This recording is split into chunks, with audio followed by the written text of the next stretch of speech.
Hello, my name is Erica Deneve. Today I'll be sharing my favorite poem from Clint Smith's book of poetry, Counting to 10. Clint Smith grew up in New Orleans, but got his undergraduate degree from Davidson, which is just 25 minutes from my house. While this fact is what initially brought up my interest in Clint Smith, I was further intrigued by his inspiring work exploring and exposing the injustices and racial inequities of America's prison system.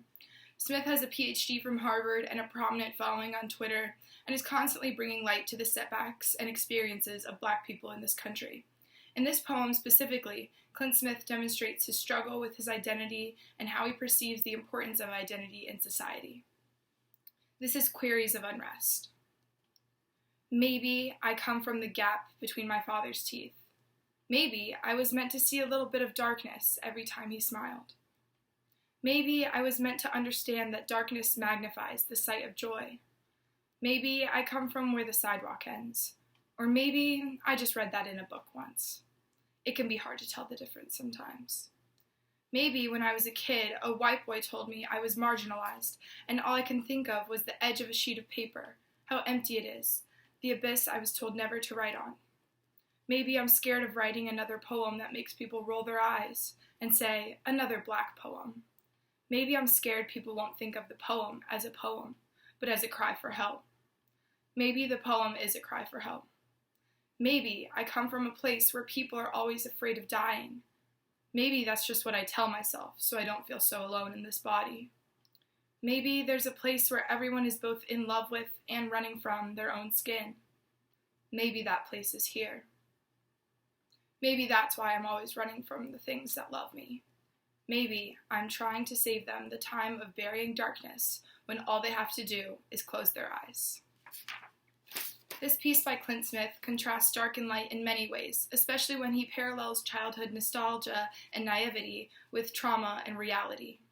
I love how he emphasizes the confusion and loneliness he feels in his identity and the anxiety portrayed by his constant ambiguity and the repetition of the word maybe. The title of this poem is perfect. He is both questioning and restless, almost lost in conversation with his own identity, his feelings, and how he thinks he should feel. He worries about others' perception of him as a Black poet, which causes him to overthink his own perception of his work. The final line of the poem is somber and self-sacrificing. He would rather protect others from the harshness of his reality than be vulnerable by sharing his identity with others.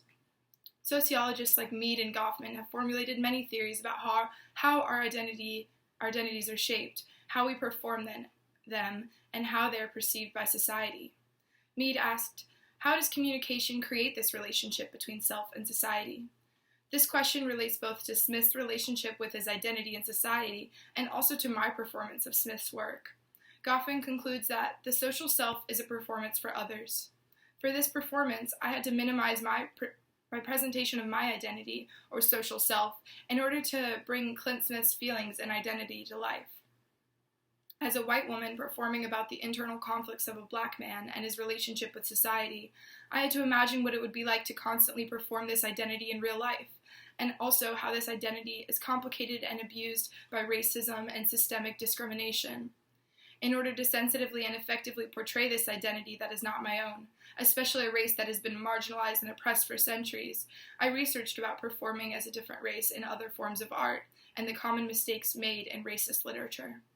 In a 2017 article by Ryan Wong, he writes a syllabus for making work about race as a white artist in America.